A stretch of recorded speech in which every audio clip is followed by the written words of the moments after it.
Hello friends, कैसे हो? I hope आप अच्छे हो गए। इस वीडियो के अंतर्गत देख रहे हैं, ये आपके 2019 का क्वेश्चन पेपर है स्टेट का। जो स्टेट में किस प्रकार के 2019 में क्वेश्चन पूछे गए हैं हम वो देखेंगे। ये प्राइमरी का क्वेश्चन पेपर है, ठीक है। जो भी जेबीटी का एग्जाम देने जा रहे हैं 28 सितंबर में, वो निश्चित तौर से प्रीवियस के क्वेश्चन देख के जाएँ, क्योंकि इन्हीं से क्वेश्चन आपको मिलेंगे देखने को। तो इसमें आपको मालूम होगा जो आपकी पात्रता परीक्षा होती है उसमें किस सब्जेक्ट से कितने क्वेश्चन आते हैं, ये ऑलरेडी हम डिस्कस कर चुके हैं। तो अब तो ये देखेंगे इसमें क्वेश्चन जो पूछे गए हैं उनके आंसर क्या सही होंगे और संबंधित जानकारी जो भी होगी हम देखते चलेंगे। अब जैसे कि पहला क्वेश्चन पूछा गया, आप देख पा रहे होंगे। इसमें ये पूछा है तो आप तो ये बताइएगा निम्नलिखित में से कौन सा है वृद्धि एवं विकास के संदर्भ में सही नहीं है, यानी जो गलत है वो चूज करना है। पहला ऑप्शन है जैसे कि पैर से सर, सर नहीं होगा सिर होगा यहाँ पे, ठीक है। पैर से सिर की ओर, दूसरा है निकट से दूर, तीसरा है सिर से पैर, ठीक है, सिर से पैर, और चौथा है वंशानुक्रम एवं वातावरण की अंतक्रिया। जो वृद्धि और विकास के बारे में हम जानते हैं, क्या क्या जानते हैं कि वंशानुक्रम और वातावरण की अंतक्रिया इम्पोर्टेंट होती है, ये बात सही है। दूसरा है सिर से पैर की ओर विकास होता है, यानी जब आप विकास की दिशा देखते हैं, यानी आप कह सकते हैं हम डायरेक्शन देखते हैं, यानी विकास है किस क्रम से किधर की ओर होता है, तो निश्चित तौर से हम ये कहते हैं कि सिर से पैर की ओर होता है, जिसे हम सेफेलोकॉडल कहते हैं, ठीक है। ये तो आपको भी मालूम होगा, सेफेलोकॉडल बोलते हैं इसे, ठीक है। तीसरा ऑप्शन है निकट से दूर, इसे बोलते हैं हम केंद्र से बाहर की ओर बोल देते हैं, शायद इसे निकट से दूर भी बोल देते हैं, तो इसका मतलब होता है प्रॉक्सिमो डिस्टेंस। अब आप एक चीज़ समझे होंगे, क्या समझे होंगे कि ये तीनों चीज़ें हैं वो आपकी वृद्धि एवं विकास से संबंधित होती हैं। जो नहीं होगी वो होगी पैर से सिर, यानी ये उल्टा क्रम दे रखा है, होना चाहिए सिर से पैर की ओर, तो इसका ऑप्शन नंबर 1 सही हो जाएगा, ठीक है। वो यही पूछा था कौन सा सही नहीं है, ठीक है। तो ऑप्शन नंबर 1 इसका सही हो जाएगा। नेक्स्ट देख लेते हैं। क्वेश्चन नंबर 2 है कि निम्नलिखित में से कौन सा उपकरण है जो संरचनात्मक आकलन के लिए उपयुक्त प्रतीत नहीं होता है, यानी जो गलत है वो चीज चूज करना है आपको। तो इसमें देख रखा है फॉर्मेटिव असेसमेंट। देखो जब मूल्यांकन पढ़ते हैं तो उसमें 2 प्रकार के मूल्यांकन प्रकार होते हैं, ये एक तो FA होता है, एक होता है SA। FA होता है संरचनात्मक बोलते हैं इसे फॉर्मेटिव असेसमेंट, और दूसरा होता है SA सुमेलेटिव या योगात्मक आकलन। आपसे पूछा है कि इसके अंतर्गत कौन कौन सी चीज़ें आती हैं, वो तो ठीक है, और जो नहीं आती है वही चूज करनी है। जैसे कि प्रश्नोत्तरी जिसे क्विज़ बोल रहे हैं, तो निश्चित तौर से ये विशेषता होती है इसकी। समूह परिचर्चा, यानी समूह में यानी ग्रुप डिस्कशन करवाया जाता है, ये भी बात सही है। वार्तालाप, यानी जिसे हम बोल सकते हैं कन्वर्सेशन, यानी वार्तालाप करवाया जाता है, तो निश्चित तौर से ये विशेषताएं होती है 1, 2, 4। लेकिन जो 3 नंबर की विशेषता है ना, ये मानदंड संदर्भित परीक्षण, या इंग्लिश में बोलते हैं इसे क्राइटेरियन रेफरेंस टेस्ट, जैसे शॉर्ट में बोलेंगे हम क्या बोलेंगे, CRT। देखो जितनी मुझे नॉलेज है मैं बता देता हूँ। इसका मतलब होता है कि आपको मानदंड निश्चित कर दिए जाते हैं, यानी इसका मतलब ये है कि जैसे केंद्र में CTET की एग्ज़ाम होती है, तो उसमें एक क्राइटेरिया ये फिक्स कर दिया जाता है कि जो भी जनरल वाले हैं यानी अनरिजर्व में आते हैं उन्हें 150 में से आपको 90 नंबर लेके आने हैं, ठीक है। तो ये 90 यानी अगर परसेंट निकालेंगे तो कितना हो जाएगा, 60%। ये एक यानी इन्होंने एक मानदंड है वो निश्चित कर दिया है। इसका मतलब ये हो गया कि अगर आप 90 अंक लेके आ रहे हैं तो इसका मतलब है कि आपके जो भी सिलेबस रहा है CTET का उसकी आपने मास्टरी हासिल कर ली है, यानी इसे 90 से अधिक भी अंक हो सकते हैं, यानी आपको उन सब्जेक्टों में मास्टरी थी या नॉलेज थी, इस वजह से आगे। अगर इनसे कम लेके आते हैं तो वो फेल माने जाएंगे। ये होता है CRT, ठीक है। और बाकी एक और होता है NRT, अगर याद रख सको तो ये क्वेश्चन आएगा तब बता दूंगा। हालांकि इसमें ये है कि क्लास में जितने भी स्टूडेंट होते हैं तो उनकी तुलना की जाती है आपस में, ठीक है, और रैंक दी जाती है, तो उनसे संबंधित होता है। जैसा कि आप देख पा रहे होंगे 3 नंबर क्वेश्चन इस प्रकार पूछा था। जैसा कि आप देख पा रहे होंगे कि ये कह रहा है 4 से 5 वर्ष की आयु में बालक कौन से विकास की वजह से अपनी माता के प्रति तो प्रेम और पितृ यानी पिता की विरोधी भावना को दर्शाने लगता है, यानी पिता के प्रति विरोधी भावना हो जाती है बच्चे की, और अपने माता के प्रति प्रेम। किसकी बात हो रही है, बालक की। मैंने ये ट्रिक बताई थी, आपको ध्यान होगा कि यानी जो बालक होता है उसे इंग्लिश में बोलते हैं बॉय। बॉय से याद रख सकते हो ऑडिपस, और गर्ल होती है तो गर्ल को याद रख सकते हो इलेक्ट्रा, ठीक है। यानी ये सिद्धांत कैसे पूछा है आपको मालूम है? जो सिगमंड फ्रायड था ना, तो उसने अपना एक सिद्धांत दिया था, हिंदी में बोलते हैं मनो सेक्सुअल को क्या बोलेंगे, लैंगिक बोलेंगे ना, तो मनो लैंगिक विकास सिद्धांत दिया था। तो इसे बोलते हैं इंग्लिश में, अगर याद हो तो इसे बोलते हैं साइको सेक्सुअल डेवलपमेंट थ्योरी। तो इन्होंने इस सिद्धांत को अपनी 5 अवस्थाओं में बांट के बताया था कि इन्हीं की ये विशेषताएं पाई जाती हैं। तो उस आधार पर इनकी 5 अवस्थाएं थी, OELPG। हालांकि मैं डायरेक्ट आंसर बता के निकल जाता, लेकिन मैं बता रहा हूँ कि ये परीक्षा में बार बार क्वेश्चन बनते हैं इस प्रकार के। तो पहली अवस्था होगी ओरल, दूसरी होगी एनल, तीसरी होगी फेलिक, और चौथी होगी लेटेंट, और 5वीं होगी जेनिटल। जो फेलिक वाली है ना, ये तीसरी अवस्था है। अब आप कहोगे यहाँ पे तो आपने 4 नंबर पर लिख रखी है, ये मैंने याद करने के लिए लिख रखी है, यानी 1 नंबर, 2 नंबर, ये 3 हो जाएगी, और ये 4 हो जाएगी, और ये 5 हो जाएगी।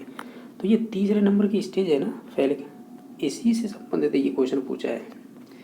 हालांकि मैं जब क्वेश्चन कराता हूँ तो मैं इसकी उम्र बताता हूँ 4 से 6 वर्ष, ठीक है। यहाँ पर लेकिन 4 से 5 वर्ष की आयु की बात कर रहा है, तो वो पर्टिकुलर कोई वर्ष देकर पूछ रहा है। तो इसमें 2 ग्रंथियाँ पाई जाती हैं, इसमें विशेषता होती है इस फेलिक स्टेज की। एक तो होती है आपकी इलेक्ट्रा ग्रंथि बोल सकते हैं, दूसरी की होती है ओडिपस। ओडिपस को याद रख सकते हैं, वो इसमें आ रहा है, और जो लड़का होता है उसमें बॉय, उसमें भी वो आता है, तो ऐसे करके कनेक्ट याद रख सकते हैं। यानी इसमें कहते हैं ओडिपस ग्लैंड्स में विशेषता ये होती है कि जो बालक होता है ना, यानी अपनी माता के तो प्रति प्रेम दिखाने लगता है और पिता के प्रति विरोधी भावना दर्शाने लगता है। तो ये तो ओडिपस ग्रंथि की विशेषता हो जाएगी।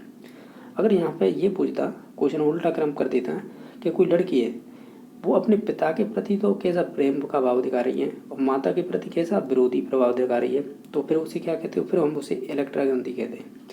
तो ध्यान रखना है, ये क्वेश्चन बहुत सी बार रिपीट हुआ है। तो डायरेक्टली अगर विशेषता देके पूछ लेता है, कभी कभी डायरेक्टली उम्र देके ये पूछ लेता है कि फेलिक स्टेज की विशेषता है या नहीं है, उस हिसाब से। तो इसका ऑप्शन नंबर 4 सही हो जाएगा। तो ध्यान रखना, सिक्योर प्राइड की जो 5 अवस्था है उसमें तीसरे नंबर की फेलिक स्टेज होती है। उनकी ये विशेषता होती है कि अगर बॉय है तो अपने माता के प्रति प्रेम, पिता के प्रति विरोधी भावना, और अगर गर्ल है तो वो अपने पिता के प्रति प्रेम भावना और माता के प्रति विरोधी भावना, ये क्रम होता है, ठीक है। तो याद रख सकते हैं, इसका 4 नंबर ऑप्शन हो जाएगा। अब क्वेश्चन नंबर आपका है 4 नंबर, इसमें क्या पूछा है, एक रहा कौन सा है व्यक्तिगत भिन्नता का एक कारण नहीं होगी। देखो, वंशानुक्रम होता है, या जिसे हम हेरिडिटी बोलते हैं, वातावरण एनवायरनमेंट होगा, और कहीं ना कहीं जो परपक्वता यानी मैच्योरिटी ये बायोलॉजिकली होती है, यानी आप कह सकते हैं ये वंशानुक्रम से संबंधित ही होती है। तो हम ये कहेंगे ये तीनों चीज़ें तो होती हैं व्यक्तिगत भिन्नता का निर्धारण करने वाली, लेकिन जो निर्देशन होता है ना डायरेक्ट, जिसे गाइडेंस बोलते हैं, ये नहीं होता है। तो ऑप्शन नंबर फिर इसका सही कौन सा हो जाएगा, 4 नंबर।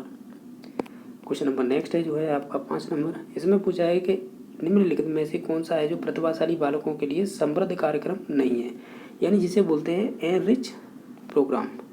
ये हमेशा ही जब इस प्रकार के एनरिच प्रोग्राम आ जाए, करिकुलम आ जाए, ये सभी आपके प्रतिभाशाली बच्चों के लिए होते हैं। तो यानी पाठ्यक्रम में समृद्धि, यानी जिसे कह रहे हैं कि जो एनरिचमेंट ऑफ करिकुलम, ये बात सही है, पाठ्यक्रम उन्हीं के अनुसार होना चाहिए। वर्ग उन्नति का मतलब ये है ग्रेड एसिलरेशन, यानी क्लास जंप करवा सकते हैं, क्योंकि प्रतिभाशाली है तो एक आध क्लास है आप जंप करवा सकते हैं, जंप का मतलब ऊपर की क्लास में ले जा सकते हैं। तीसरा है विशिष्ट कक्षा का प्रबंधन, बिल्कुल कर सकते हैं, अरेंजमेंट ऑफ स्पेशली क्लास उनके लिए, जो प्रतिभाशाली बच्चे हैं उनके लिए। लेकिन विशिष्ट आवासीय विद्यालय नहीं दे सकते आप, यानी इसका मतलब ये है कि आप उनके लिए, देखो क्लास होना अलग बात है, लेकिन आप तो ये स्पेशल स्कूल की बात कर रहे हैं, जबकि हम ये कहते हैं, क्या कहते हैं, जब हम इंक्लूसिव एजुकेशन की बात करते हैं तो उसमें क्या कहा गया है, जब बच्चे में कोई भी डिसेबिलिटी हो, या साधारण हो, असाधारण हो, प्रतिभाशाली हो, या वो अलावान्वित हो, या डिसेबिलिटी से संबंधित हो, या कोई विकासात्मक हो, उसमें कोई डिसेबिलिटी है, आपको तो सभी को इंक्लूसिव एजुकेशन के थ्रू, यानी एक ही छत के नीचे आपको पढ़ाना है। इसका मीन्स होता है कि आपको एक ही क्लास में सभी बच्चे रखने हैं, जिसे बोलते हैं हम समावेशी शिक्षा। तो जबकि स्कूल हम अगर से नहीं देंगे उन्हें सभी जो सामान्य बालक होते हैं उन्हीं के, यानी सभी को सम्मिलित करते हुए पढ़ाएंगे। तो ऑप्शन नंबर 4 सही हो जाएगा। नंबर है आपका 6 नंबर, इसमें क्या पूछा है, ये देखिए, ये कह रहा है कि निम्नलिखित में से कौन सा मिलर और डोनाल्ड द्वारा प्रदत्त अनुकरणात्मक व्यवहार का एक प्रकार नहीं है। अगर आप NCERT की बुक पढ़ेंगे ना, उनमें दे रखा है ये। तो ध्यान रखना है, क्या रखना है, मिलर और डोनाल्ड ने 1941 में एक बुक लिखी थी जिसका नाम था लर्निंग एंड उसका नाम था सोशल लर्निंग एंड इमिटेशन। उसमें अपने सिद्धांत की बात की थी। उनका सिद्धांत क्या था? इमिटेशन बिहेवियर थ्योरी, यही था। इसमें इन्होंने बताया था कि इन्होंने दो चीज़ों पर ज़्यादा ध्यान दिया था। एक तो आपकी ऑब्जर्वेशन, जो बांडूरा भी बात करते हैं इसी की, उस पर ध्यान दिया है। और एक आपकी बात की है इमिटेशन, जिसे अनुकरणात्मक बोल रहे हैं यहाँ पे, या इमिटेटिव यानी अनुकरण। इन दोनों शब्दों पर ज़्यादा जोर दिया है। इसी के आधार पर इन्होंने अपने जो सिद्धांत था, जिसे हम कह रहे हैं ये वाला अनुकरणात्मक बिहेवियर थ्योरी यानी इमिटेशन बिहेवियर, तो इन्होंने मतलब इस सिद्धांत में उन्होंने 3 प्रकार बताए हैं। वो 3 प्रकार ये पूछे गए हैं, जैसे समान व्यवहार, जैसे सेम बिहेवियर करें, प्रतिलिपि व्यवहार, जैसे कॉपिंग बिहेवियर करें, सुमेलित आश्रित व्यवहार, जिसे मैच डिपेंडेंट बिहेवियर करें। ये 3 प्रकारों की बात की है उन्होंने अपने सिद्धांत में, इसकी बात नहीं की है, तो ये हो जाएगा गलत। इसे कोरिलेटिव बिहेवियर कह रहे हैं, तो ये फैक्चुअल है, रटने वाली चीज़ है, एनसीईआरटी में दे रखी है। हालांकि जो हम गाइड पढ़ते हैं ना, जो मार्केट में दिलाते हैं किसी के, उनमें ये चीज़ें नहीं मिलेंगी आपको देखने को, ठीक है। तो ये नया क्वेश्चन है, यानी बोर्ड है एक आध क्वेश्चन तो ऐसे डालता है जिससे कोई कर ना पाए, ठीक है। ये पहली बार मैंने भी देखा है, ठीक है। हालांकि इन चीज़ों के बारे में ज़्यादा कोई बताता भी नहीं ना, जो रेफरेंस बुक आती हैं उनमें मिलता है, ठीक है। जो एनसीईआरटी बुक पढ़े ना उनमें है ये, ठीक है। नेक्स्ट है कि क्या है कि शिक्षा मनोविज्ञान की वह शाखा है जो शिक्षण एवं सीखने से संबंधित है। सीखने से संबंधित बात करते हैं कौन, यानी ये परिभाषा बुढ़वत से संबंधित हो जाएगी, तो ऑप्शन नंबर 1 सही हो जाएगा। क्वेश्चन नंबर नेक्स्ट है, ये कह रहा है कि एक बालक है जो अपने स्कूल जीवन के बीच में, यानी जिसकी उम्र 10.5 साल बताई गई है इसमें, अपनी आयु के समकक्ष के नीचे की कक्षा का कार्य करने में असमर्थ हो, तो किस प्रकार के बालक कहेंगे आप उन्हें? ये शानदार क्वेश्चन पूछा है और इसकी मैं जानकारी भी दूंगा आपको, अगर आपको मालूम है तो अच्छी बात है। ये देखो, ये आपके होते हैं शैक्षिक रूप से पिछड़े बालक, यानी सिंपल सा है, आप पढ़ रहे हैं 10th में, आपको 9th के क्वेश्चन नहीं आ रहे, तो इसका मतलब आप शैक्षिक रूप से पिछड़े हुए हैं, ठीक है। ये बात किसने की है? ये बात की है आपके, एक नाम आता है सिरिल बर्ड।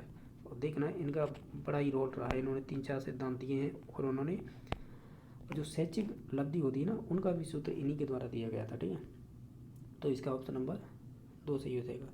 देखो याद रख सकते हैं, ये रख सकते हैं, जो आपके सिरिल बर्ड थे ना, मैं शॉर्ट में बर्ड लेके देता हूँ, ठीक है।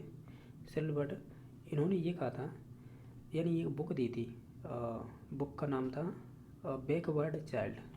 ये ध्यान रखना, वैसे पूछी तो कहीं नहीं है, फिर भी इसी में बहुत सारा वर्णन मिलता है, बैकवर्ड चाइल्ड।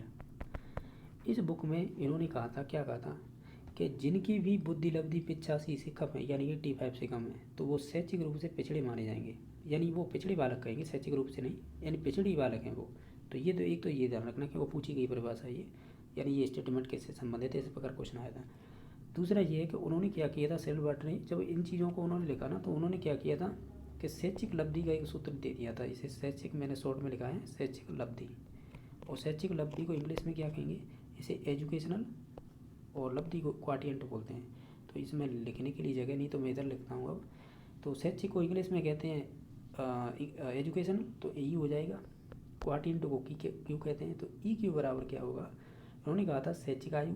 तो शैक्षिक आयु का मतलब, शैक्षिक का मतलब एजुकेशन, आयु का मतलब एज, तो ये ऊपर आ जाएगी, और नीचे होता है शारीरिक आयु, वैसे बोलते हैं क्रोनोलॉजिकल एज, तो C.A मल्टीप्लाई 100। अगर ये पूछे ये सूत्र किसने दिया था, तो ध्यान रखना ये सिरिल बर्ड ने दिया था।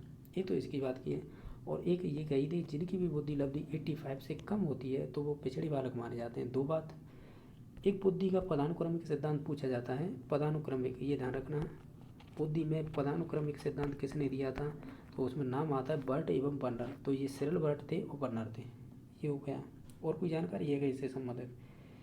ये हो गया, ये हो गया, और तो कोई जानकारी हमें तो है नहीं। तो हम अब चलते हैं नेक्स्ट क्वेश्चन पर। इसका राइट आंसर हमने बता दिया, शैक्षिक रूप से पिछड़ा बालक। क्वेश्चन नंबर नेक्स्ट है कि बहुबुद्धि सिद्धांत के प्रवर्तक कौन है? इसे ध्यान रखिए, मल्टी डायमेंशनल इंटेलिजेंस किससे संबंधित है? एक चीज़ ध्यान रखो, क्या रखो, मल्टी डायमेंशनल, या इसे ही बोलते हैं, ठीक है, कोई बात नहीं। हालांकि ये देखा जाए ना, ये एक तो आता है मल्टी फैक्टर और एक आता है मल्टी डायमेंशनल, ठीक है, तो बहुबुद्धि, ठीक है, कोई बात नहीं, ये आपके हो जाएगा हार्वर्ड गार्डन से संबंधित हो जाएगा, यानी ऑप्शन नंबर 3 सही हो जाएगा, क्योंकि मल्टी से संबंधित 3 सिद्धांत हैं। अब मैं यहाँ पर लिख देता हूँ, देखो कन्फ्यूज नहीं होना है। जैसे मैं लिखता हूँ मल्टी, अगर आपसे कोई कि मल्टी फैक्टर थ्योरी किसने दी थी बुद्धि में, तो आप नाम किसका लोगे? हम लेंगे थॉर्नडाइक का। अगर आपसे कहे कि मल्टी ग्रुप थ्योरी किसने दी थी, तो किसका नाम लेंगे आप? तब लेंगे हम थर्स्टन का नाम। अगर आपसे बोले कि मल्टी इंटेलिजेंस, या मल्टी इंटेलिजेंस बोलो या मल्टी डायमेंशनल इंटेलिजेंस बोलो, तो ये किसने दी है? यानी डायमेंशनल डी और इंटेलिजेंस मतलब INT इंटेलिजेंस, ये किसने दी है? ये आपकी दी है हार्वर्ड गार्डन ने। ये चीज़ें आप समझे होंगे। और ध्यान रखना यहाँ पे मैं ये चीज़ें तो बता ही चल रहा हूँ। गिलफोर्ड है ना, ये भी बहुत इंपॉर्टेंट है। इन्होंने दी थी 3D थ्योरी, जिसे बोलते हैं 3 डायमेंशनल थ्योरी। ये भी आपकी बुद्धि से ही संबंधित है, ठीक है। और इसका और भी नाम है, इसके सिद्धांत का नाम SOI है, या फिर आप OCP बोल देते हैं, ऑपरेशनल कंटेंट और प्रोडक्ट, इससे भी पूछा जाता है। बाकी थॉर्नडाइक अभी हमने बात कर ली थी, इन्होंने दिया था मल्टी फैक्टर थ्योरी, ठीक है। और बुद्धि में कोई चीज़ बताइएगा इन्होंने, थॉर्नडाइक ने इन्होंने बुद्धि में 3 प्रकार बताए हैं, ठीक है। और साथ में इनके साथ गैरेट भी हुआ करते थे। ध्यान रखना है, मास का मतलब होता है, देखो पहली बुद्धि मानी थी इन्होंने जैसे बोलते हैं अमूर्त, यानी एक का मतलब एब्स्ट्रैक्ट होता है अमूर्त बुद्धि, म से होता है मैकेनिकल, या म का मतलब M से मैकेनिकल, जिसे ही हम मूर्त बुद्धि कहते हैं। एक होता है एसोशियल, ये भी इन्होंने थॉर्नडाइक नहीं बांटी। एक मल्टी फैक्टर बता ही दिया था। और क्या है, ये चीज़ें हो गई। अल्फ्रेड बिने की ध्यान रखना, ये गजब का, ये इसी ने शुरुआत की थी। इसने दिया था यूनिफैक्टर, यानी एक तत्व का सिद्धांत दिया था यूनिफैक्टर। इन्होंने क्या कहा था, अगर किसी को संस्कृत का ज्ञान है तो वो निश्चित तौर से वो मैथ का भी ज्ञानी माना जाएगा, ये कहते थे। यानी ये कहते थे, एक तत्व सिद्धांत था इनका, यानी यूनिफैक्टर थ्योरी बोलते थे। ये कहते थे कि अगर कोई एक सब्जेक्ट में होशियार है तो निश्चित तौर से वो और सब्जेक्टों में भी होशियार होगा। इसका समर्थन किया था टर्मन ने, थर्स्टन ने और जोहान्स ने। बाद में जाके जोहान्स को ये समझ में आया कि ये तो गलत चीज़ बता रहा है, तो फिर उसने इस सिद्धांत को, एक तत्व सिद्धांत को, निरंकुशवादी सिद्धांत कहा था। ये भी परीक्षा में पूछा हुआ क्वेश्चन है, ठीक है। तो ओवरऑल मैंने बात कर ली। अब देख लीजिएगा, ये हार्वर्ड गार्डन के बुद्धि के कितने प्रकार बताए थे, ये इंपॉर्टेंट है। इन्होंने शुरुआत में 7 बताए थे, बाद में इसे 9 कर दिया गया था। इसकी मैं ट्रिक बता रहा हूँ, अगर याद रख सकते हो। इसकी ट्रिक होती है LML इज बैन कब किया गया है? 1983 में। इसको आपको डेट भी याद हो गई, और यही आपके 9 प्रकार हैं। आप कहोगे कैसे? अब मैं एक एक करके बता देता हूँ आपको। देखो विशेषता खुद पढ़ लेना, ये मतलब याद करने की एक ट्रिक है, इस प्रकार से भी कर सकते हैं। बाकी अगर आपको डायरेक्टली याद है तो कोई बात नहीं। देखो LML इज बैन, जैसे कि एल से हो जाएगी, एल से क्या हो जाएगी? लिंग्विस्टिक इंटेलिजेंस, यानी भाषाई बुद्धि। दूसरी M से हो जाएगी म्यूजिकल इंटेलिजेंस, यानी जो आपकी संगीत से संबंधित। एल से हो जाएगी लॉजिकल स्टिक, यानी तर्क शक्ति वाली। I से यहाँ पर 2 होंगे, एक तो होगी आपकी इंट्रा, जो हमारे स्वयं से संबंधित होती है, साधु संतों में जो पाई जाती है, और एक होती है इंटर का मतलब होता है कि हम दूसरों की भावनाओं को पहचान लेते हैं, वो वाली। फिर उसके बाद एस से कौन सी बनेगी? एस से बनेगी आपकी स्पाइशियल, या स्पाइशियल ही बोलते हैं इसे, स्थानिक बुद्धि, ठीक है, जो पायलट वगैरह में भी होती है। बाकी है बी से बनेगी बॉडिकल काइनेस्थेटिक, जो आपके खिलाड़ियों में पाई जाती है, और ये आपके डॉक्टरों में भी पाई जाती है, क्योंकि वो ऑपरेशन करते हैं तो उनमें भी हाथ की गति होती है, इस वजह से। ई का मतलब होता है, जैसे बोलते हैं एक्सिस्टेंशियल, जैसे बोलते हैं अस्तित्ववादी की बुद्धि, ठीक है। और बाकी एन से हो जाएगा आपका नेचुरलिस्टिक, यानी जो प्राकृतिक, जो बॉटनिकल जो होते हैं ना, बॉटनिकल वैज्ञानिक, जैसे बहुत सारे हैं, तो वो, या वो किसान वगैरह भी उदाहरण हो जाएगी, क्योंकि वो प्रकृति के बारे में अच्छी प्रकार से जानते हैं। तो ये प्रकार थे, 1983 में दिया था। तो ये आपके 9 प्रकार थे, ठीक है। बाकी नेक्स्ट देख लेते हैं। ये भी क्वेश्चन आपने पहली बार देखा होगा कि जेंडर स्कीमा थ्योरी किसने दी थी? तो ये आपकी दी थी सेंड्रा बैम। ऑप्शन नंबर 3 सही हो जाएगा। इसका नाम सेंड्रा बैम था, ये ध्यान रखना।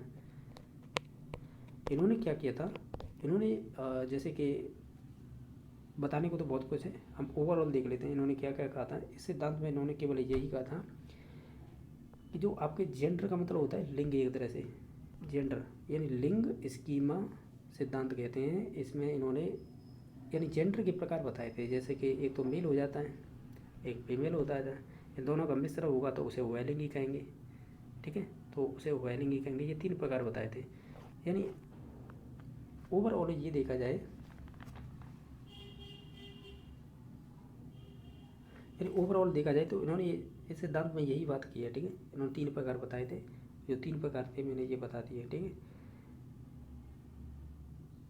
चलो आगे देख लेते हैं। और कोई तो इसमें देखो बताने के लिए और कुछ है क्या इसमें। अल्बर्ट बांडुरा हैं, इन्होंने तो ऑब्जर्वेशन लर्निंग थ्योरी दी थी। जीन पियाजे ने आपकी जैसे बोलते हैं कॉग्निटिव डेवलपमेंट थ्योरी दी थी। आर एन बेनर तो संबंधित है, इनकी परिभाषा पूछी जाती है केवल, ठीक है। और बाकी इनका ये सिद्धांत था, कौन था, जेंडर स्कीमा थ्योरी। बाकी स्कीमा के बारे में मोस्टली बात की जाती है आपकी जीन पियाजे के बारे में, लेकिन इसमें जेंडर थ्योरी है, ठीक है, यानी लिंग की पहचान है एक तरह से। तो ये आपकी सेंड्रा बेम के द्वारा या बेम के द्वारा ये दिया गया था। क्वेश्चन नंबर नेक्स्ट है, ये कह रहा है कि निम्नलिखित में से कौन सा एक आंतरिक अभिप्रेरणा का उदाहरण नहीं है। आंतरिक अभिप्रेरणा वो चीज़ होती है जो आपके जैविक चीज़ों से संबंधित होती है, जैसे भूख, प्यास, चिंता, ठीक है, और आपकी जो एस्पिरेशन होती हैं या आपकी अचीवमेंट चीज़ें होती हैं ये वाली, तो इसमें से संबंधित नहीं है, वो हो जाएगी प्रशंसा। प्रशंसा बाह्य होती है, ठीक है, तो इसका ऑप्शन नंबर 1 सही हो जाएगा। बाकी चिंता, जैसे एंजाइटी बोलते हैं, एंजाइटी का मतलब होता है कि जो भी चीज़ आपने गलत किया अपनी ज़िंदगी में, ठीक है, और वो आप उसे भूल जाते हैं, फिर कई दिनों के बाद है वो चीज़ आपके दिमाग में आती है तो आपको गिल्टी फील होती है कि मैंने वो चीज़ बहुत गलत की थी, उसे ही बोलते हैं एंजाइटी। बाकी उपलब्धि की आवश्यकता तो निश्चित तौर से हर किसी को होती है, तो ये आपकी आंतरिक को मानी जाएगी ये। और बाकी आकांक्षा यानी एस्पिरेशन, ये भी आपकी आंतरिक मानी जाएगी, यानी आप कह सकते हैं इसमें से आंतरिक अभिप्रेरणा का उदाहरण नहीं थे, तो ऑप्शन नंबर 1 सही हो जाएगा। क्वेश्चन नंबर नेक्स्ट है कि वाइगोत्स्की के अनुसार निम्न में से कौन सी संकल्पना सीखने के लिए केंद्रित होती है। यानी ओवरऑल ये है कि वाइगोत्स्की ने अपना सिद्धांत दिया है तो उसमें किसकी बात की है, मुख्यतः समीपता यानी जो आपकी प्रॉक्सिमिटी है उसकी बात की है, अनुकूलन की बात की है, आत्मसातन की बात की है, या संस्कृति एवं भाषा। उनका पूरा सिद्धांत ये इसी पर डिपेंड था कि SCL पर, यानी अपनी सामाजिक कल्चर और लैंग्वेज, तो हम कहेंगे संस्कृति एवं भाषा से संबंधित था, ठीक है। तो ऑप्शन नंबर इसका 4 सही हो जाएगा। हालांकि प्रॉक्सिमिटी की बात की है, निकटता की, क्योंकि ZPD हम बोलते हैं तो इसका मतलब क्या होता है, जोन ऑफ प्रॉक्सिमल डेवलपमेंट, बात तो की है, लेकिन उनका फोकस मेन क्या था सिद्धांत में, वो था संस्कृति एवं भाषा, ठीक है, यानी जिस हम कल्चर में रहते हैं उस कल्चर का भाषा पर प्रभाव पड़ता है, ठीक है। बाकी अनुकूलन की बात नहीं की है उन्होंने। हालांकि ये है कि समाज में रहते हैं तो दूसरे का अनुकरण करके सीखते हैं, तो इसे विभिन्न प्रकार के मनोवैज्ञानिक नाम लेते हैं, स्किनर लेता है, और अभी हमने इमिटेशन की बात की थी, जो मिलर और टॉलर का प्रयोग था उसमें, और इनके जैसे बहुत सारे मनोवैज्ञानिक इसकी बात करते हैं, आपका बांडुरा भी करता है इसी की बात, तो बहुत सारे हैं, तो एक का पर्टिकुलर नाम नहीं लेंगे। बाकी आत्मसाधन एसिमिलेशन, ये आपके जीन पियाजे की, अब देखो जीन पियाजे ने भी अनुकूलन का नाम लिया है, जिसे एडेप्टेशन बोलते हैं, जिसमें एसिमिलेशन और एकोमोडेशन की बात की है, तो हम पर्टिकुलर एक का नाम नहीं लेंगे इसमें। बाकी आत्मसाधन है ये जीन पियाजे से संबंधित है, और संस्कृति और आपके लैंग्वेज पर इन्होंने जोर दिया है, तो ऑप्शन नंबर इसका 4 सही हो जाएगा। क्वेश्चन नंबर आपका 13वां है, इसमें क्या पूछा है कि कितनी आयु के बच्चे में लिंग पहचान स्थापित कर लेता है, यानी वो अपने लिंग के बारे में क्या कर लेता है, जानकारी उसे हो जाती है, तो वो 2 वर्ष का बालक इस चीज़ को समझ जाता है कि हम लड़का हैं या लड़की हैं, ठीक है, तो ऑप्शन नंबर 2 सही हो जाएगा। क्वेश्चन नंबर नेक्स्ट है कि अहम केंद्रता का गुण है जीन पियाजे के द्वारा प्रदत्त बौद्धिक विकास की कौन सी अवस्था में दिखाई पड़ता है, ईगोसेंट्रिज्म, ठीक है, तो ऑप्शन नंबर 2 सही हो जाएगा। ईगोसेंट्रिज्म अहम केंद्रता होती है और इसका गुण है पूर्व सक्रियतम अवस्था, जिसकी उम्र 2 से 7 मानी जाती है, इसी की एक विशेषता होती है। इनके अलावा और भी विशेषता याद रख सकते हैं पूर्व सक्रियतम अवस्था की, ईगोसेंट्रिज्म नाम आ जाए या आपका एनिनिज्म नाम आ जाए, यानी जिसे जीववाद बोलते हैं, यानी निर्जीव चीज़ों में सजीव के गुण देके उसमें भी, और साथ ही साथ आपकी इरिवर्सिबिलिटी भी पाई जाती है इसमें। इरिवर्सिबिलिटी का मतलब ये है कि उसमें पलटा विचिंतन की गुण नहीं आता है उसमें, ठीक है, यानी इसे बोल सकते हैं कि वो वन साइडेड सोच पाता है। इसके लिए शब्द और भी यूज किया जाता है, इसे बोलते हैं केंद्रता, यानी केंद्रता मतलब ऐसे बोल सकते हैं इसे, ये इसका दूसरा शब्द बोल सकते हैं, वो वन साइड ही सोच पाता है, ठीक है, ऐसे भी बोल सकते हैं। इसके लिए हम इंग्लिश यूज करते हैं सेंट्रेशन, ठीक है, ये भी ध्यान रख सकते हैं। ईगोसेंट्रिज्म हो गई, एनालिज्म हो गया, इरिवर्सिबिलिटी होगी, और आपका सेंट्रेशन हो गया यानी केंद्रता। ये मोस्टली पूछ लिए जाते हैं। तो ये है, बाकी और की विशेषता है वो पूछेगा क्वेश्चन तो उस हिसाब से बता देंगे। क्वेश्चन नंबर नेक्स्ट है कि वह विद्यार्थी जिसने शैक्षिक क्षेत्र के अंतर्गत किसी विषय में 100 में से अगर उसे 47 या 47 अंक प्राप्त कर लिए तो इन अंकों को CC योजना के अंतर्गत किस ग्रेड में बदला जा सकता है। तो ध्यान रखना है, देखो ये आप CC पढ़ेंगे ना, उसमें भी आता है जो फॉर्मेटिव असेसमेंट होते हैं ना, उसका 40% होता है, और जो सुमेलेटिव होता है उसका 60% होता है। वो किस प्रकार होता है वो भी देखेंगे, और ये ग्रेड का भी दे रखा है। तो इसमें क्या होता है, जैसे आपने अगर है 90 से लेकर अगर 100 अंक प्राप्त कर लिए हैं, हालांकि ये परसेंट भी हो सकती है, मैं तो समझाने के लिए बता रहा हूँ कि इसे कैसे निकाल सकते हैं क्वेश्चन के आधार पर। अगर A1 की बात करेंगे तो 90 से 100, A2 की बात करेंगे तो ये हो जाएगा आपका 80 से 90। देखो अपने आप आंसर निकल जाएगा इसका। और B1 तो B1 हो जाएगा आपका 70 से 80, और B2 हो जाएगा आपका कितना हो जाएगा 60 से 70। इसके अलावा C1 हो जाएगा आपका कितना हो जाएगा 50 से 60।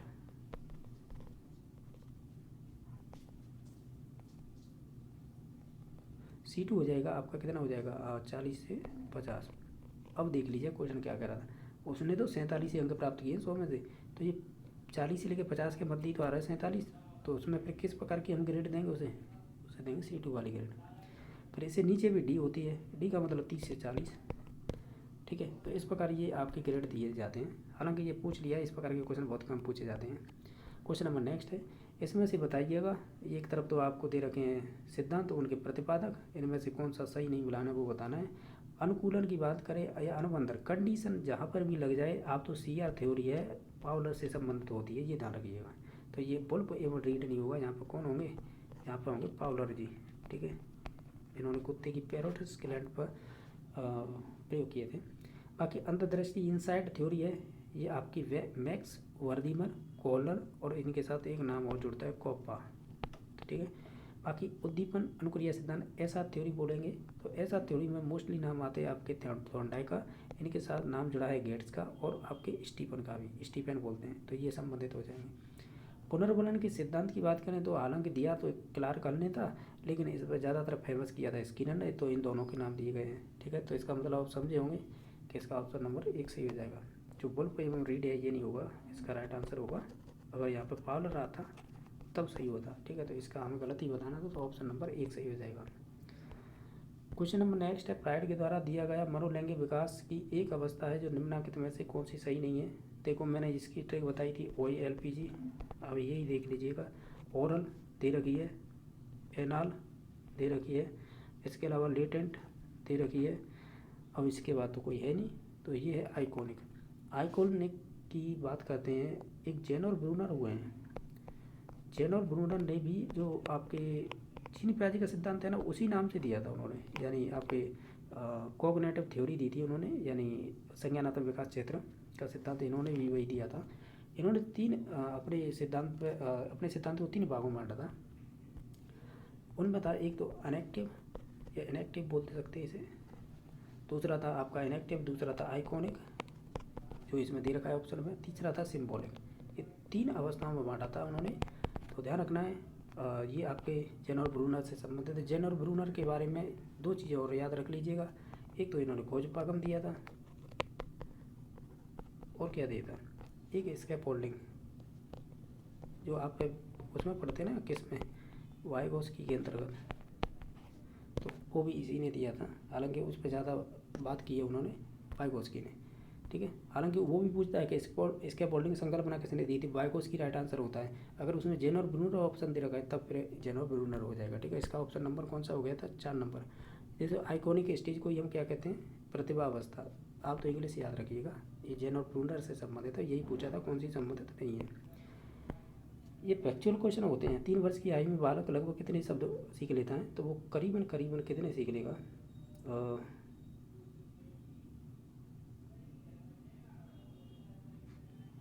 समथिंग हो जाएंगे लगभग 1000, ठीक है। तो ऑप्शन नंबर इसका 4 सही हो जाएगा।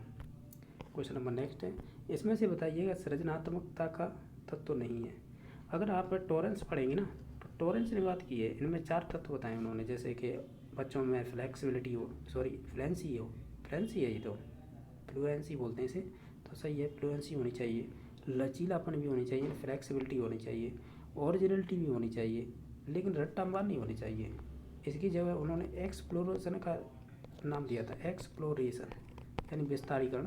तो ये चौथा होता है पॉइंट, जो इसमें नहीं होगा वो 4 नंबर ऑप्शन हो जाएगा। क्वेश्चन नंबर नेक्स्ट है, कुछ मामलों में बच्चे अपने माता पिता की तुलना में कुछ कम मानसिक योग्यता दिखलाते हैं। ठीक उल्टा दृश्य भी दिखाई पड़ता है। वंशानुक्रम का ये कौन सा नियम होगा? इसे पहला ही नियम बोलेंगे, प्रत्यागमन का सिद्धांत का मतलब लॉ ऑफ रिग्रेशन। ये सोरेनसन ने दिया था, ठीक है, ये सोरेनसन ने दिया था। यानी में ये होता है कि मतलब मान लीजिए कि उसके पेरेंट्स प्रतिभाशाली है यानी होशियार हैं, तो निश्चित तौर से उनका बच्चा है उसके विपरीत यानी मंद बुद्धि हो जाए पैदा, तो यही होता है प्रत्यागमन का सिद्धांत यानी विपरीत लक्षण वाला। बाकी चयनित गुणों का ये आपके संबंधित हो जाएगा आपका। बाकी मैं जो बता रहा था कि चयनित गुणों का कह सकते हैं सिद्धांत, लेकिन इसकी जब एक हम लेमार्क का सिद्धांत पढ़ते हैं उपार्जित लक्षणों की वंशागति, तो उस प्रकार का हो सकता है कोई, इसे पर्टिकुलर मुझे तो मालूम नहीं है। मात्र एवं पितृ बच्चों का नियम ये वही है कि गुणों का पहुँचना। संयोग का नियम, लॉ ऑफ चेंज, ये भी हमने नहीं पढ़े हैं। हमने प्रत्यागमन, विपरीत लक्षण वाला, ये चीज़ें तो पढ़ी हैं। चाहे वो बीजमैन का हो, ठीक है, बीजकोष नियम हो, और विलियम मैकडूगल का हो जिन्होंने पूंछ काट के चूहों पर प्रयोग किए थे। बहुत सारे मनोविज्ञान है जो वंशानुक्रम से संबंधित थ्योरियाँ दी हैं। तो ये वंशानुक्रम की थ्योरी थी, जो पहले नंबर का ऑप्शन राइट हो जाएगा। ठीक है, नेक्स्ट देख लेते हैं। मानसिक आयु है, ये किसने दी थी? सबसे पहले ये पूछ रहा है किसने परिचित करवाया था, यानी किसने दी थी मानसिक आयु, जिसे मेंटल एज बोलते हैं। तो देखो मेंटल एज की अगर बात करें तो वही अल्फ्रेड बिने ही आएंगे, ठीक है।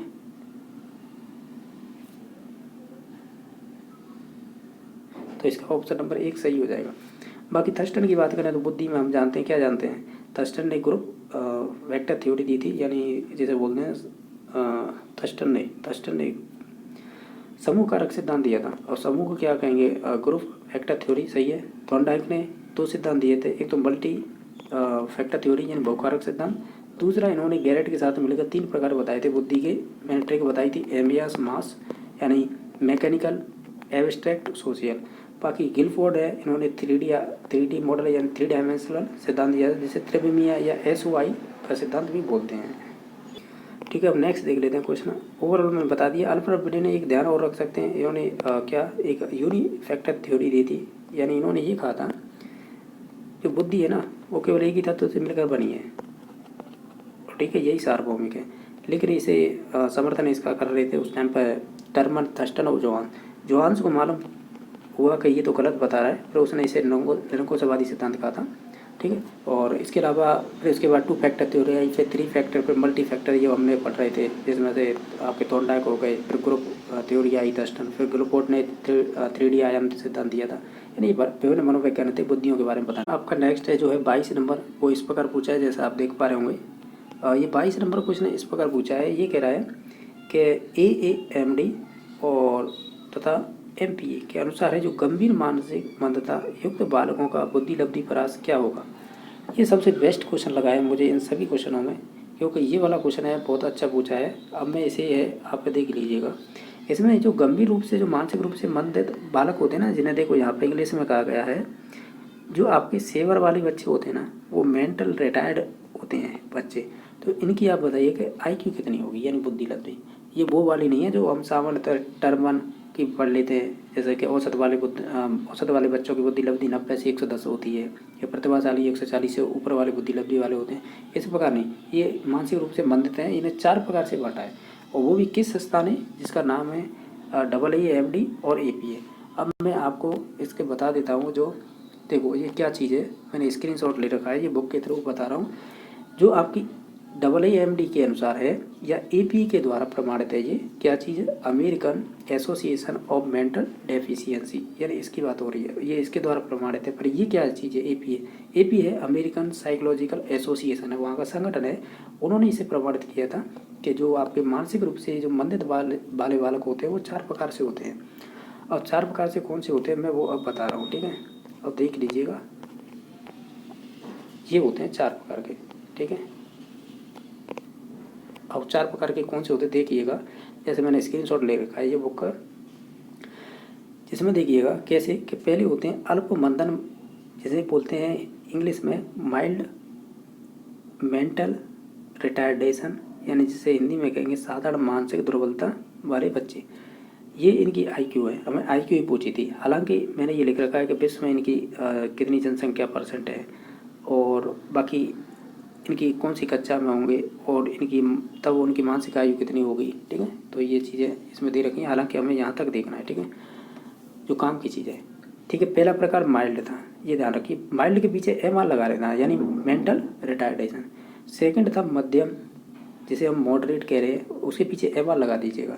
तीसरा था तीव्र मंदन, यानी जिसे सीवर कह रहे हैं, यहीं से क्वेश्चन पूछा था उसने, इसे बोल रहे हैं लास्ट में MR लगा देना। और ठीक है, और लास्ट में थे आपके प्रोपाउंड, पीछे लगा देना MR, यानी जो गहन मंदन वाले हैं वो। ये 4 प्रकार बताए थे, किसने, AAMD के द्वारा ये बताए गए थे, और इसे प्रमाणित किया था APA के द्वारा, यानी अमेरिकन साइकोलॉजिकल एसोसिएशन के द्वारा। ठीक है, तो अब हमें क्या पूछा गया था, एक बार क्वेश्चन देखिएगा, जब आपको मालूम होगा ये पूछ क्या रहा था। अब देखिएगा ये क्वेश्चन, ये कह रहा था कि जो आपकी AAMD है, AP के द्वारा इसे प्रमाणित किया गया था, तो बताइए जो गंभीर मानसिक मंदता युक्त बालकों की बुद्धि लब्धि का परास क्या होगा, परास मतलब रेंज क्या होगी। तो ये सीवर वाले बच्चे हैं। अब देखिएगा, अब इसमें देखिएगा सीवर वाली कहाँ है, सीवर वाली ये रहे 3 नंबर पे, जिन्हें क्या कह रहे हैं हम, सीवर MR का मतलब मेंटल रिटार्डेशन, जिनकी बुद्धि लब्धि कितनी है 20 से 35। तो अब आप क्वेश्चन में देख लीजिएगा, एक सेकंड। और इसमें जो 20 से 35 वाला होगा वही ऑप्शन राइट हो जाएगा। ये बहुत इंपॉर्टेंट है, ये ध्यान रखना।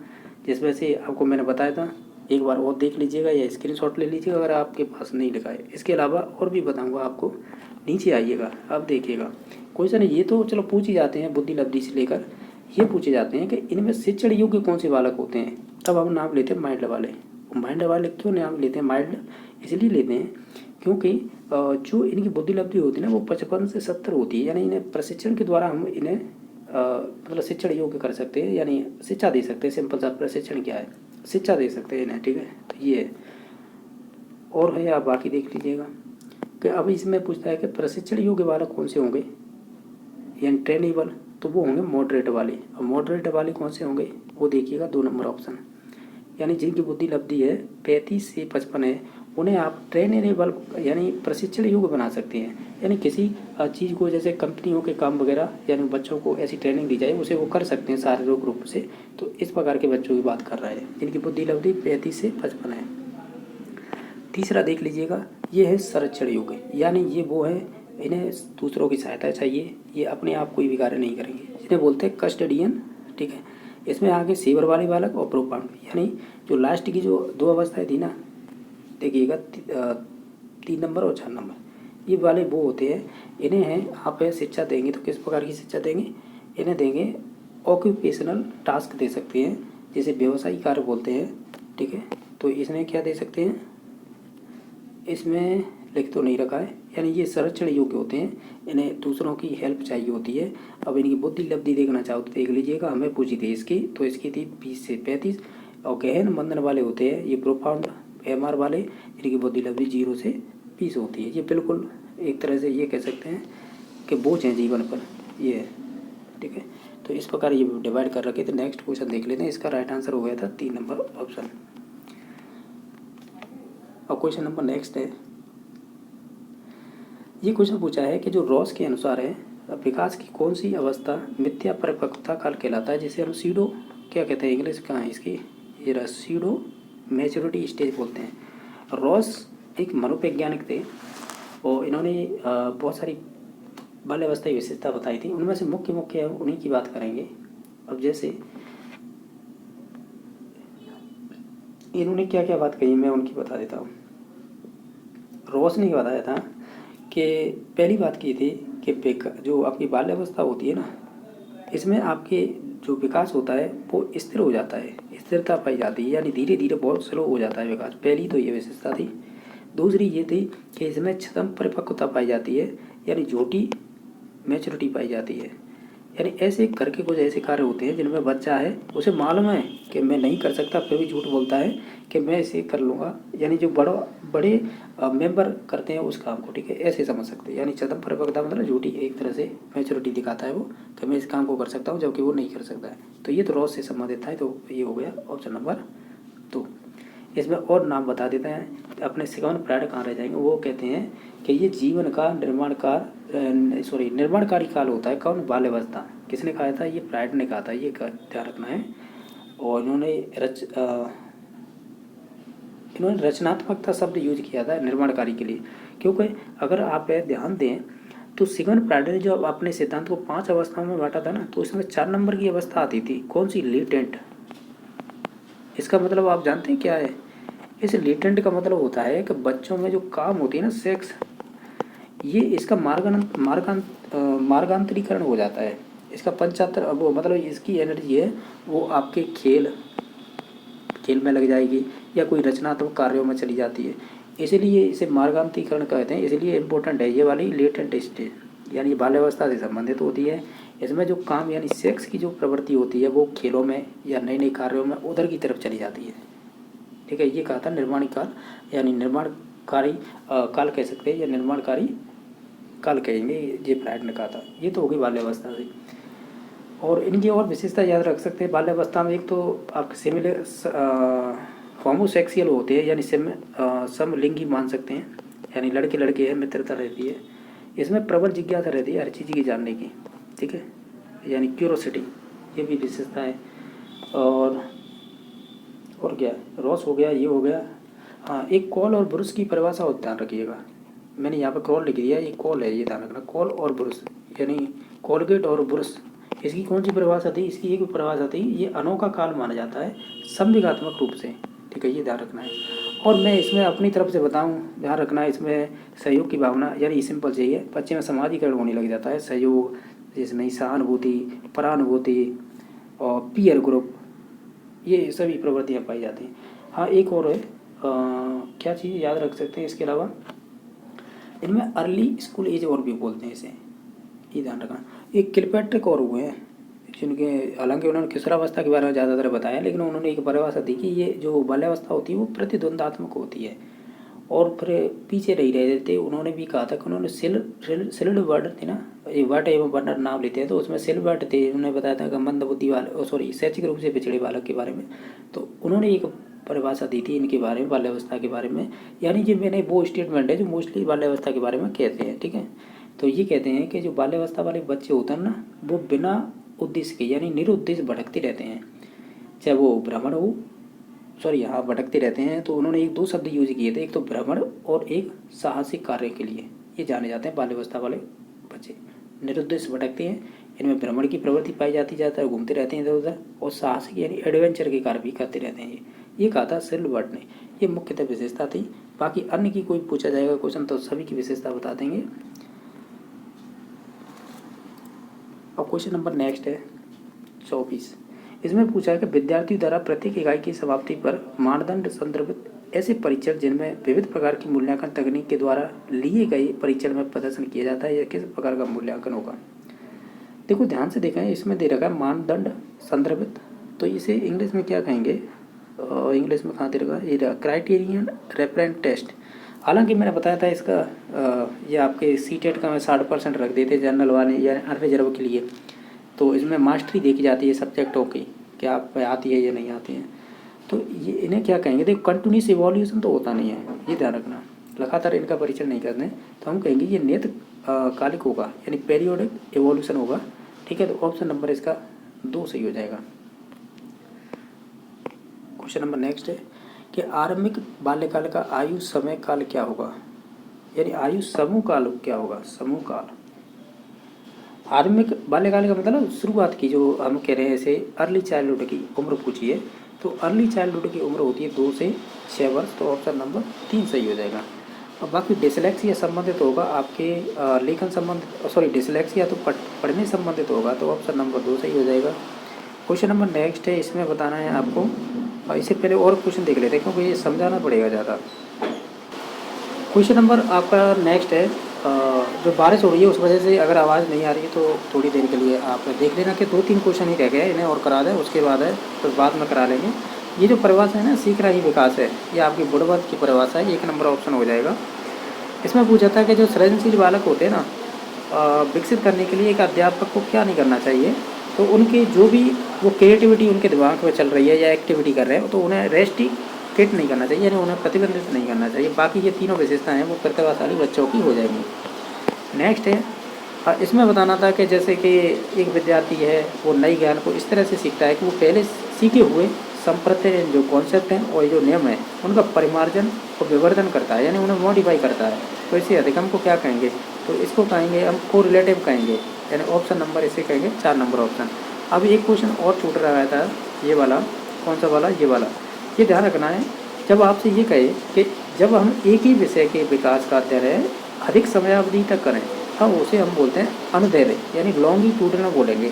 अगर यहाँ पर ये क्वेश्चन इस प्रकार हो जाए कि यानी ऐसे हो जाए कि विभिन्न समूहों का एक ही समय में अध्ययन करें, या आप ऐसे कह सकते हैं, या मैंने सही बोला है कि मतलब विभिन्न समूहों का अध्ययन है वो एक ही समय पर कर लें, यानी कम समय लगे, तो उसे बोलते हैं फिर अनुप्रस्थ काट अध्ययन। ठीक है, ये ध्यान रखना है। क्रॉस सेक्शन मेथड बोलते हैं। अनुदैर्घ्य का मतलब एक ही विषय को या एक ही विषय का अध्ययन है या विकास है उसका अधिक समयावधि तक करते हैं। ठीक है, तो उसे बोलते हैं अनुदैर्घ्य। कम समय तक यानी एक साथ में विभिन्न समूहों का अध्ययन कर लें तो उसे बोलते हैं अनुप्रस्थ काट अध्ययन। ठीक है, बाकी जीवन वृत्तांत का मतलब होता है उसकी बायोग्राफी। सर्व अध्ययन का मतलब होता है उसके भावात्मक और संवेगात्मक मानसिक रूप से उसका अध्ययन करना, तो ये होता है सर्वे अध्ययन। इसके अलावा एक 7 नंबर की परिभाषा थी तो मैंने गलत बता दी है, मैं एक बार बता देता हूँ। ये जो परिभाषा है ना, ये वाले, ये मैंने इसका बुड़वत राइट आंसर बताया था, ये गलत है, क्योंकि ये अगर शिक्षण और सीखने की बात करेगा तो ये स्किनर से संबंधित हो जाएगी, यानी ऑप्शन नंबर 2 सही हो जाएगा। ठीक है, आगे वीडियो देखने के लिए धन्यवाद।